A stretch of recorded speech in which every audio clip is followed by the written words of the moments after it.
नमस्कार दोस्तों। इस वीडियो में हम Kanpur university BEd second year का फोर्थ पेपर का सेकेंड पार्ट देखेंगे। आपने अगर अभी तक फर्स्ट पार्ट नहीं देखा है तो आप उसको देख लीजिए ताकि आपको समझने में आसानी हो। ये सेकेंड पार्ट है फोर्थ पेपर का बीएड सेकेंड ईयर। तो आइए इसके कुछ इम्पॉर्टेंट क्वेश्चन देखते हैं। फर्स्ट क्वेश्चन है, निर्देशन को प्रभावी बनाने के लिए हमें व्यक्ति का पूर्ण डैश डैश करना चाहिए। क्या करना चाहिए? हमें व्यक्ति का पूर्ण अध्ययन करना चाहिए। तो इसका ऑप्शन नंबर ए जो है ये राइट आंसर है। 14th नंबर क्वेश्चन का ऑप्शन नंबर ए अध्ययन ये राइट आंसर है, यानी कि निर्देशन को प्रभावी बनाने के लिए हमें व्यक्ति का पूर्ण अध्ययन करना चाहिए। ए इसका आंसर हो जाएगा। दोस्तों, अभी तक आपने अगर चैनल को सब्सक्राइब नहीं किया है तो प्लीज़ चैनल को सब्सक्राइब कर दीजिए और इस वीडियो को आप रिवाइज करते रहिए बार बार देखते हुए, और अपने दोस्तों के साथ भी शेयर कर दीजिए। तो नेक्स्ट क्वेश्चन देखते हैं, किस स्तर पर व्यावसायिक निर्देशन नींव तैयार करता है? किस स्तर पर? प्राथमिक स्तर पर। इसका आंसर क्या हो जाएगा? प्राथमिक स्तर पर। तो व्यावसायिक निर्देशन जो है वो प्राथमिक स्तर पर नींव तैयार करता है। ये इसका राइट आंसर हो जाएगा। नेक्स्ट क्वेश्चन है, निर्देशन के विषय क्षेत्र से संबंधित नहीं है। निर्देशन के विषय क्षेत्र से संबंधित नहीं है। क्या नहीं है? सामाजिक निर्देशन, व्यक्तिगत निर्देशन, भौगोलिक निर्देशन और शैक्षिक निर्देशन, ये 4 ऑप्शन दिए हैं। तो इसमें सामाजिक निर्देशन ये भी निर्देशन के क्षेत्र से संबंधित है। व्यक्तिगत निर्देशन ये भी निर्देशन के क्षेत्र से संबंधित है। भौगोलिक निर्देशन ये भी एक निर्देशन के क्षेत्र से संबंधित है। तो कौन सा इसका ऑप्शन सही हो जाएगा? यानी शैक्षिक निर्देशन। तो इसका आंसर हो जाएगा सी ऑप्शन है, शैक्षिक निर्देशन। ये इसका क्या है? राइट आंसर है। यानी कि ये निर्देशन के विषय क्षेत्र से संबंधित नहीं है। यानी कि ये नहीं है तो ये आपको क्वेश्चन में ये देखना होगा कि ये क्या पूछ रहा है। यहाँ नहीं है पूछ रहा है, तो इसका आंसर शैक्षिक निर्देशन हो जाएगा, जो निर्देशन के क्षेत्र से संबंधित नहीं है। तो 16 का शैक्षिक निर्देशन ये राइट आंसर हो जाएगा। नेक्स्ट क्वेश्चन है, सर्वप्रथम निर्देशन किस शाखा से प्रारंभ हुआ? सर्वप्रथम निर्देशन किस शाखा से प्रारंभ हुआ? तो आंसर दिया है व्यावसायिक शाखा।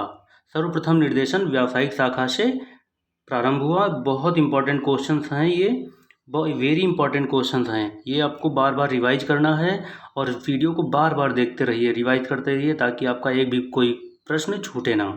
नेक्स्ट क्वेश्चन देखते हैं कि भारत में निर्देशन से परिचित कराने का श्रेय किसे जाता है?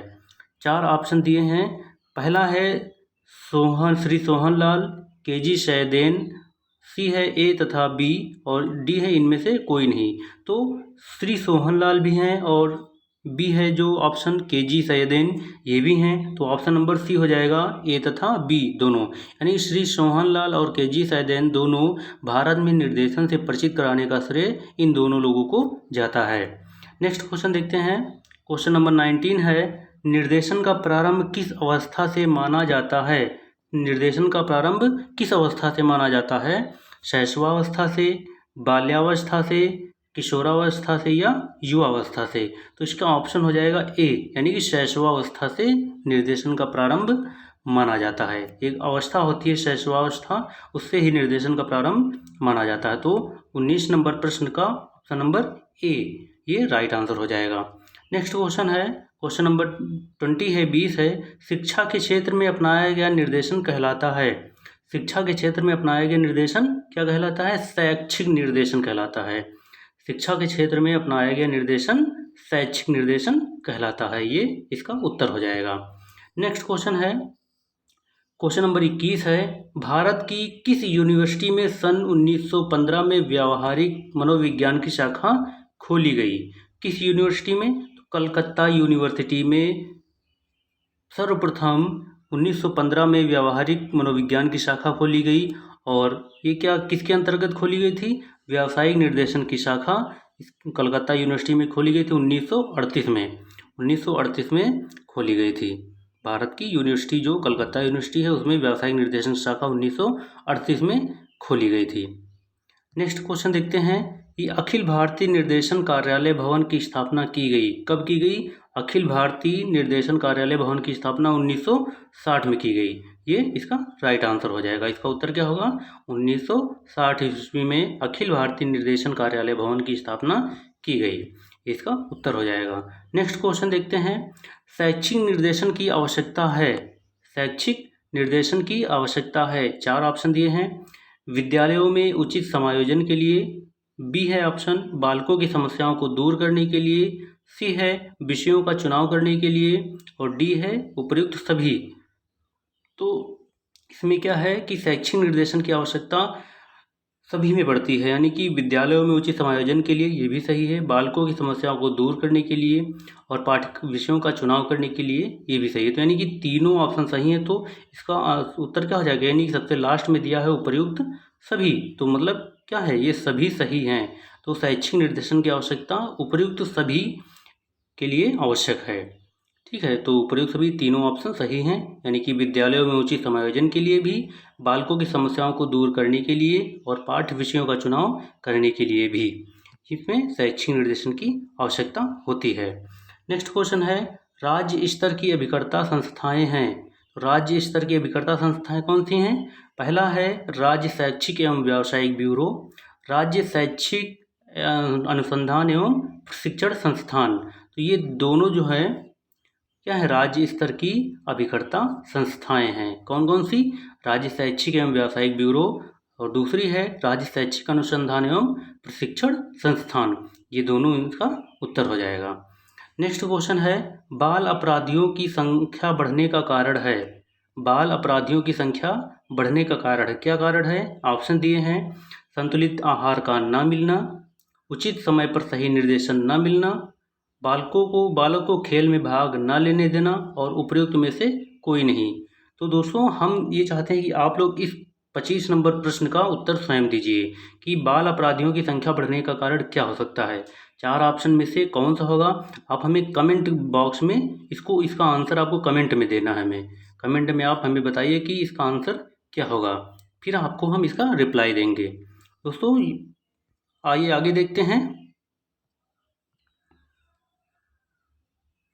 इसके कुछ आगे भी थोड़ा हम डिटेल में समझते हैं कि भारत में निर्देशन की समस्याएं स्पष्ट कीजिए, प्रश्न दिया है। तो इसका हो जाएगा कि भारतवर्ष में निर्देशन कार्यक्रम के विकास में मुख्य समस्याएं क्या हैं, ये प्रश्न दिया हुआ है। ये प्रश्न दिया है कि भारतवर्ष में निर्देशन कार्यक्रम के विकास में मुख्य समस्याएं क्या हैं। तो आपसे ये पूछा जा सकता है। थोड़ा आइए हम डिटेल में समझ लेते हैं कि कौन कौन सी समस्याएं भारत में निर्देशन की। तो पहली समस्या है कि अप्रशिक्षित शिक्षक, यानी कि अनक्वालिफाइड शिक्षक हैं जिनकी ट्रेनिंग नहीं हुई है। तो ऐसी समस्याएं निर्देशन की हैं कि अप्रशिक्षित शिक्षक भी हैं। तो निर्देशन देना जनसाधारण का कार्य नहीं है।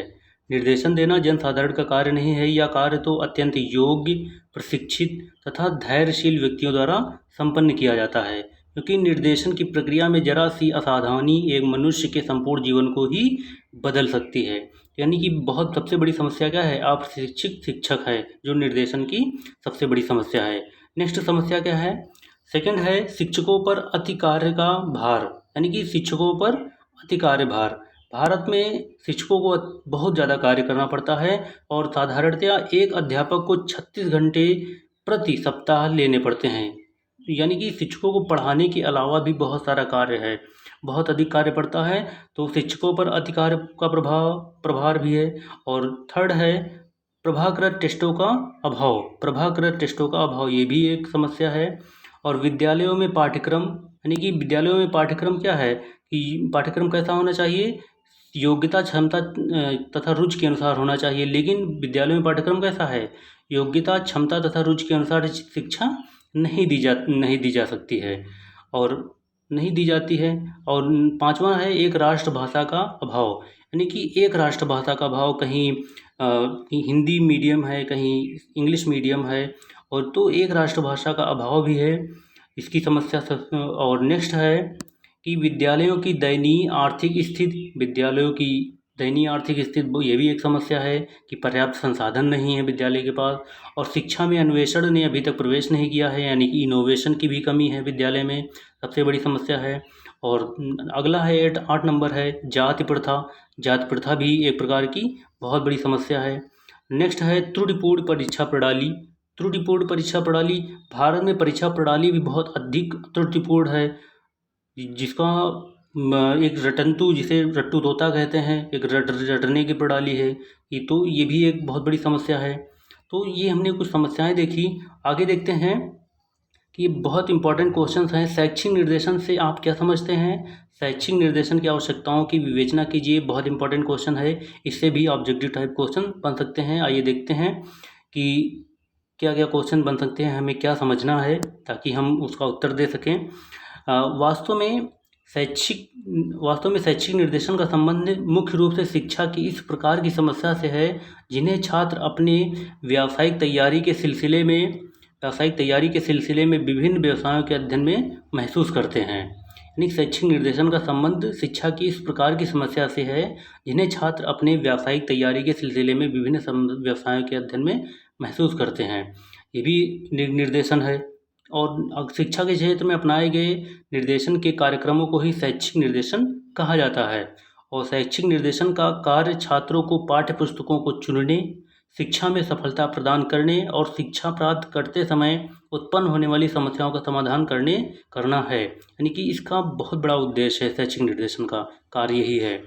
आगे है, ऐसा निर्देशन विद्यार्थियों की रुचियों, क्षमताओं, कुशलताओं एवं योग्यताओं का पता लगाकर उनके व्यक्तित्व का निर्माण यानी सर्वांगीण विकास करने में सहायक होता है। और ब्रेबर के अनुसार, यानी कि आपसे पूछ लिया जा सकता है कि ब्रेबर के अनुसार उसमें दे दिए गए कि किसके अनुसार कहा गई है। ब्रेबर के अनुसार शैक्षिक निर्देशन की परिभाषा क्या होगी? तो ब्रेबर के अनुसार शैक्षिक निर्देशन की परिभाषा व्यक्ति के मानसिक विकास में सहायता देने के लिए सचेत प्रयास के रूप में दी जा सकती है। कोई भी बात जिसका संबंध सीखने या शिक्षा से हो, शैक्षिक निर्देशन शब्द के अंतर्गत है। ये क्या है, परिभाषा दी जा सकती है और पूछा जा सकता है कि ये किसने कहा, किसके अनुसार है। तो आप इसका उत्तर दे दीजिएगा, इसको ध्यान में देखें। आगे है, शैक्षिक निर्देशन की आवश्यकता। शैक्षिक निर्देशन की आवश्यकता कहाँ कहाँ पड़ती है? शैक्षिक निर्देशन की आवश्यकता पहली है, विद्यालयों में उचित समायोजन के लिए शैक्षिक निर्देशन की आवश्यकता पड़ती है। सेकंड है, आगामी शिक्षा से संबंधित जानकारी के लिए, यानी कि स्कूल की शिक्षा समाप्त होने के बाद, कॉलेज की शिक्षा समाप्त होने के बाद उन्हें आगामी शिक्षा क्या कर लेनी है, इसकी भी जानकारी के लिए शैक्षिक निर्देशन की आवश्यकता पड़ती है। और पिछड़े बालकों तथा प्रतिभाशाली बालकों की समस्याओं को दूर करने के लिए भी शैक्षिक निर्देशन की आवश्यकता पड़ती है। आगे है, नौकरियों के अवसरों की जानकारी के लिए भी शैक्षिक निर्देशन की आवश्यकता पड़ती है। और पाठ्य विषयों का चुनाव करने के लिए भी शैक्षिक निर्देशन की आवश्यकता पड़ती है। और बाल अपराधियों की बढ़ती संख्या के कारण क्या है, इसकी जानकारी के लिए शैक्षिक निर्देशन की आवश्यकता पड़ती है। विद्यालय व्यवस्था, शिक्षण विधि तथा पाठ्यक्रम में परिवर्तन के कारण, यानी कि ये विद्यालय व्यवस्था क्या है, शिक्षण विधि क्या होगी, पाठ्यक्रम में परिवर्तन किस प्रकार का होना चाहिए, किस प्रकार का होगा, इसके लिए भी शैक्षिक निर्देशन की आवश्यकता पड़ती है। विद्यार्थियों की संख्या में निरंतर वृद्धि, यानी कि इसके लिए भी शैक्षिक निर्देशन की आवश्यकता पड़ती है। आप ये जो दिया हुआ आप डिटेल में एक बार पढ़ लेंगे तो आपकी समझ में आ जाएगा। आप इससे कोई भी प्रश्न अगर पूछा जाएगा तो आप उसको आसानी से दे सकते हैं। विद्यालय व्यवस्था, शिक्षण विधि तथा पाठ्यक्रम में परिवर्तन के कारण के लिए भी शैक्षिक निर्देशन की आवश्यकता पड़ती है। और विद्यार्थियों की स्कूल और कॉलेजों से संबंधित समस्याओं को हल करने के लिए भी शैक्षिक निर्देशन की आवश्यकता पड़ती है। और व्यक्तिगत विभिन्नताएं हैं इसके लिए भी, और पाठ्य सहायक क्रियाओं को संगठित करना, इसके लिए भी शैक्षिक निर्देशन की आवश्यकता है। अपव्यय व अवरोधन को दूर करने के लिए भी शैक्षिक निर्देशन की आवश्यकता है। अनुशासनहीनता की समस्या को नियंत्रित करने के लिए भी नियंत्रित करने के लिए भी शैक्षिक निर्देशन की आवश्यकता पड़ती है। तो ये आप जो है इनको क्या करेंगे, आप ये जितना भी है आप इसको रिवाइज कर लीजिए, बार बार देखिए इस वीडियो को, ताकि आपकी समझ में आ जाए और इससे कोई भी प्रश्न बने तो आप उससे छूटे ना, आप वो हल कर ले जाएं। ये हमारा यही उद्देश्य है। तो दोस्तों आज के लिए बस इतना ही। आपको ये वीडियो कैसा लगा हमें कमेंट करके अवश्य बताएं। और आगे नेक्स्ट पार्ट में हम इसके आगे देखेंगे, फोर्थ पेपर का नेक्स्ट पार्ट देखेंगे। और आप लोगों का हमें बहुत साथ चाहिए ताकि हम आपके लिए ऐसे ही वीडियो लाते रहें। धन्यवाद।